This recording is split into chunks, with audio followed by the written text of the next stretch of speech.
Hi everyone, it's Saturday, June 15th, and we're just here at the rest stop near Hope.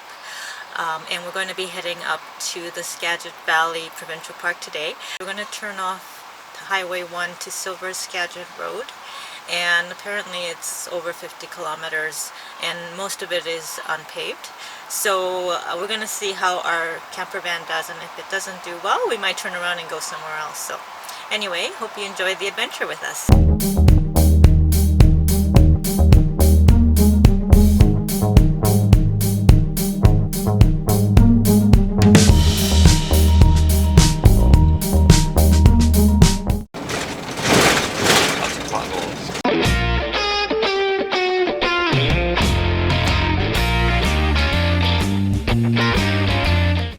Provincial Park is across the river, and it might be 100% reservable. I'll have to double check on that. Actually, Silver Lake is not reservable. First come, first serve only. 25 campsites, but I guess it's full. Yeah, it looks like the campground's on the other side of the lake, and we can kind of see why it's full today. It's a beautiful lake.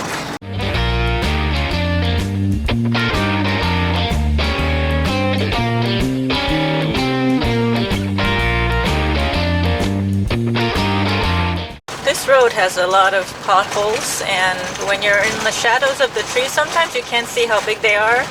So Gordon's driving very slowly. And swearing often. Yeah, it's a long way, and it's going to take even longer because of the road conditions. We're driving somewhere usually between 20 and 25 kilometers an hour, so fairly slowly. If you're in a camper, truck camper or something, you go much faster.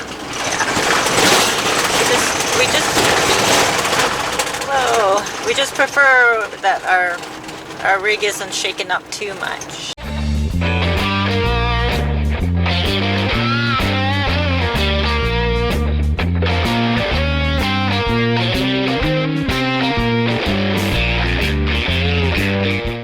We just passed the park gate, and it looks like we're guesstimating about another 4 kilometers to the first campground, the Silvertip Campground.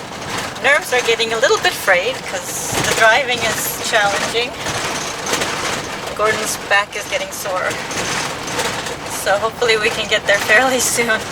Nice if you had a Jeep for a 4-wheel drive, although you don't really need it. We've seen cars come up here. Probably can't see from this camera, but last year there was a really bad fire here at the park, and they actually had it closed for most of the summer season. So we can see up on the mountain up there, there's a lot of burnt trees. Even down here.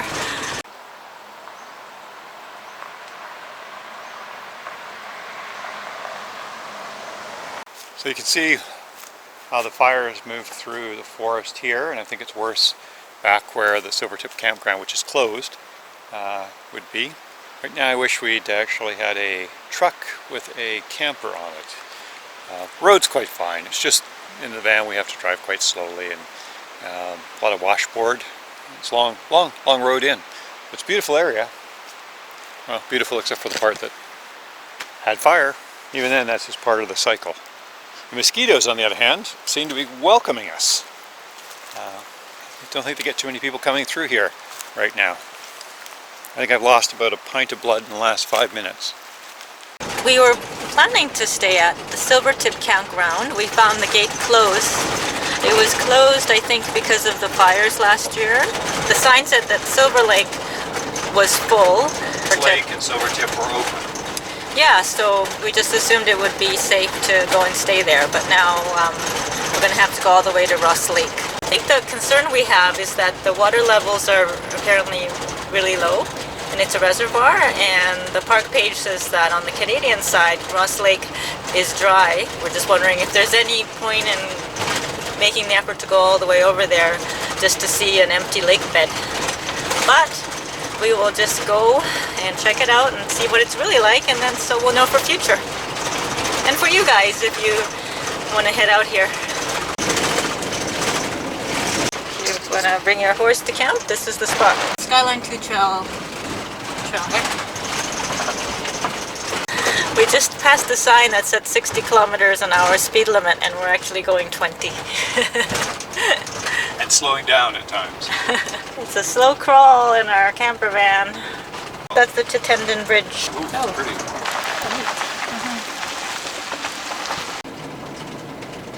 We're finally here. See how busy this place is. 19 to 88. We have some luck over here. Oh, there's one spot. 19. Oh, beautiful though. Very nice.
Some water, $18 per party. So we're right there. There's a washroom close by. You see there's a big gap though in the space between there and there. There's the spots, and these are all doubles, and they're out in grass open area. And 70, 67, 64. I think those were all filled. They're in the trees. Washington State, BC, probably 10-minute walk from where we are, and we could cross the US border.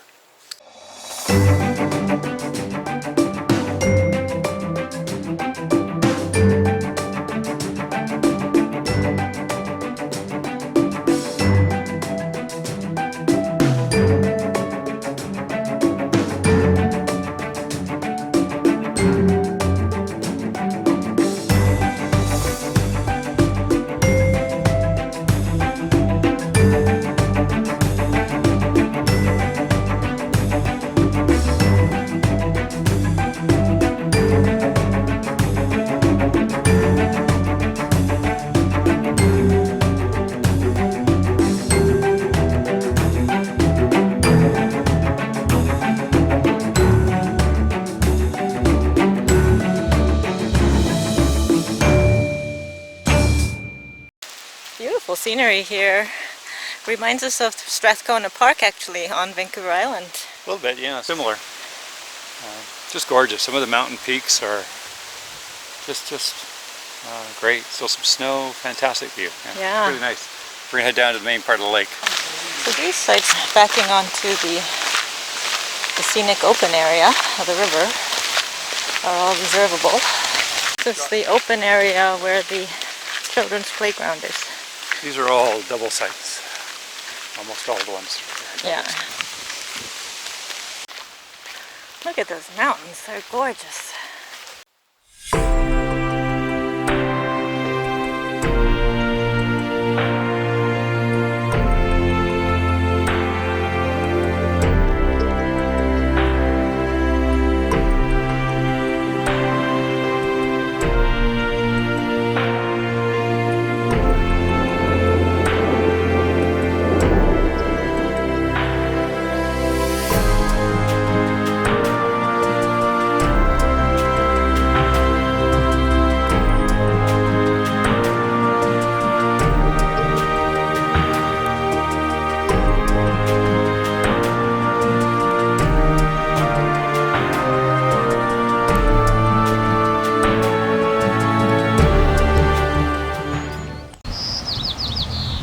Down in Hozemeen, so that walk through the lake brought us across the US border and down here to this nice campsite, the Hozemeen Campground.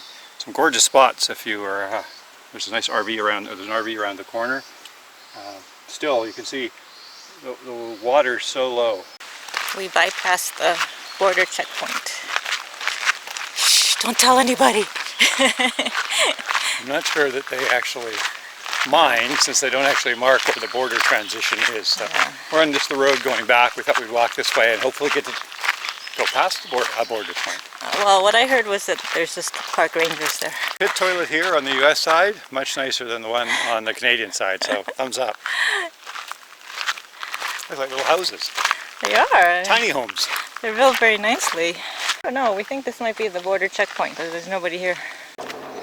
There we go. Ross Lake on one side. National Recreation Area North Cascades. National Park Service. And on the other, Skagit Valley Recreation Area, BC Provincial Parks. So here we are at the boundary. Yeah, this side Canada, kilometers per hour, not miles per hour. Milk, cheese, and gas are much more expensive. That side the United States. An international relationship at this point in time. I'm in the United States and he's in Canada. Yes. There's the marker up there on the hill. Oh, You can see it. You know. There's nobody really checking the border. Essentially, the only way to reach the North Cascades Park by road is from the Canada side, and that's why they're very lax with the border.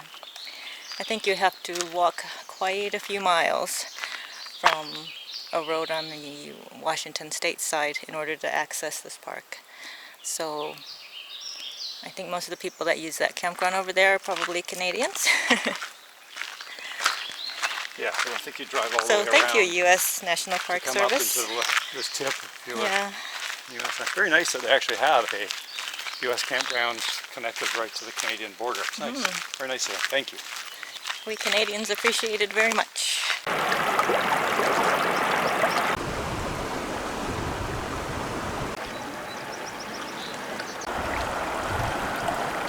All right, Happy Camper Summer Organic ale. Summer Ale from Nelson Nelson, Brewing BC. Company, the Kootenays. Excellent. Yeah, very appropriate. Except we don't have a Westphalia. Yet. Yeah, if Roadtrek changes its name to Westphalia. Or they bring Or, Westphalias. yeah, Rapido. Rapido sells brew Westphalias, that so bought- maybe they'll bring them in. Yeah, Anyway, a very cheery looking beer.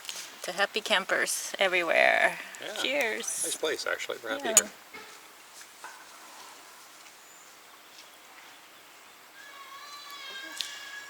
It's good. Yeah, I like it. And a nice color. Yeah, it worked out well. It was worth the long bumpy drive up here. Right? I like the camp. It's a long road. I noticed we're the only, there's a few trailers, no motorhomes, no other vans actually. So, but we can make it. It's not hard. It's just got to drive slowly.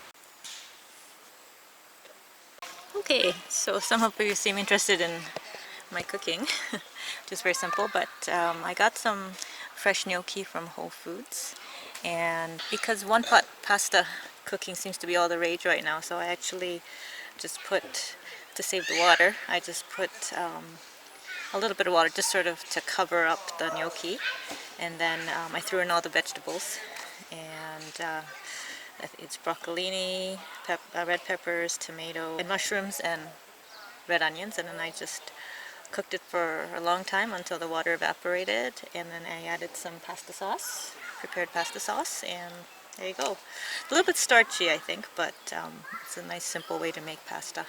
I also sprinkled some Parmesan cheese on Gordon's with basil and soy cheese on mine to just finish it off.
morning, everyone.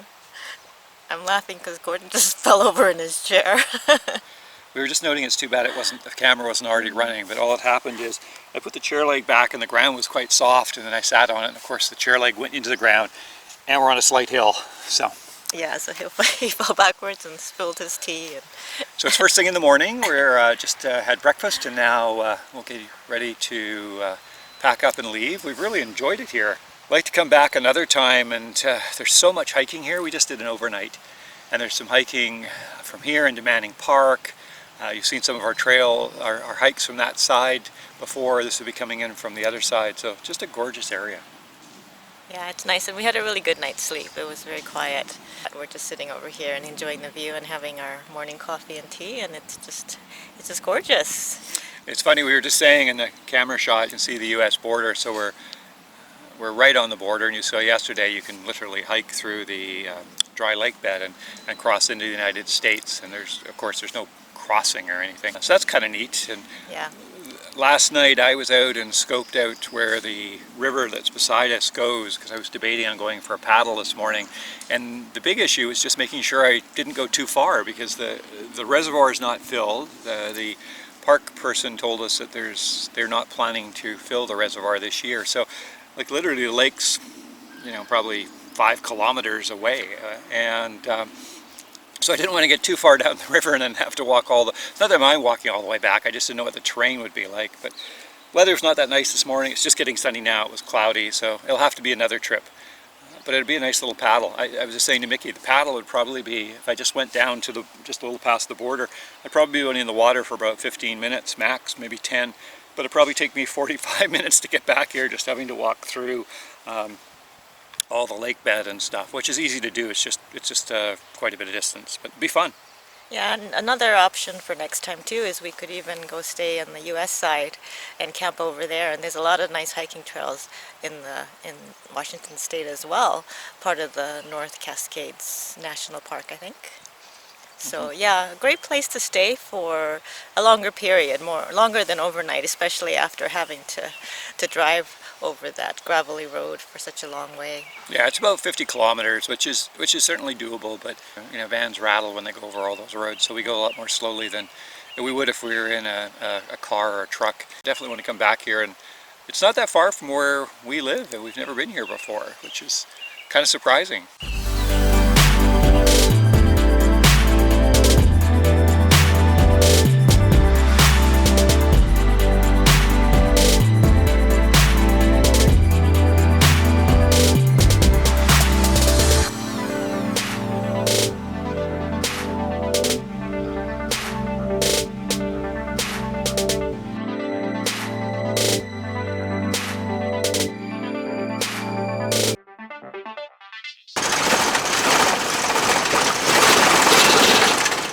So we stopped at a day-use area called Rhododendron, and there's a short trail, about 750 meters to the river, so we're just checking it out.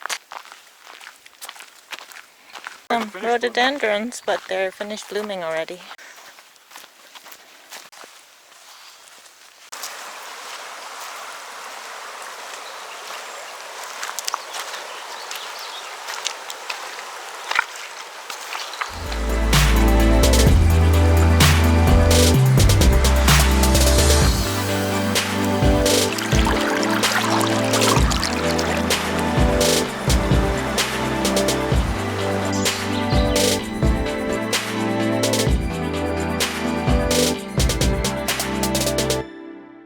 I hope you enjoyed this trip to the Skagit Valley. It was just a one-night adventure for us.